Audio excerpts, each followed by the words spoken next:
জয় হিন্দ। আজকে নতুন একটা দিন।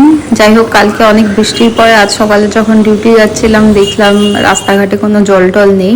হ্যাঁ, কিছু জায়গায় জল অবশ্যই জমা ছিল, মানে সেগুলো রাস্তার একপাশে জমা হয়ে গেছে আর লিটারেলি বাচ্চাগুলো ওর মধ্যে খেলা করছে। যাই হোক, কিছু রাস্তায় জল ছিল না। বিকালে একটা খুব সুন্দর সানসেটও দেখতে পেলাম যে কাজের জায়গায়। এইভাবে যাই হোক দিনটা কেটে গেল। তারপরে যখন ফেরত আসছি তখন ভীষণ বৃষ্টি, সেই বৃষ্টি, মানে মনে হচ্ছিল যে এইবারে যদি এই বৃষ্টিটা না থামে আবারও জল জমে যাবে, কারণ কিছু জায়গা এখনো পুরোপুরি জল সরে যায়নি, জল ছিল। তো যাই হোক, বৃষ্টিটা তেজ এত বেশি ছিল যে কোনো রকমে আর কি ছাতা নিয়ে হেঁটে হেঁটে আস্তে আস্তে যাই হোক ওটা ভিজেই গেলাম। তাও দেখলাম বৃষ্টিকে উপেক্ষা করে পাড়ায় পাড়ায় বেশ সুন্দর আলো সাজে দুর্গাপুজোয় আনন্দে সবাই মেতে উঠেছে, ভালো লাগছে দেখতে। যাই হোক, আপনারা সবাই সুস্থ থাকবেন, ভালো থাকবেন।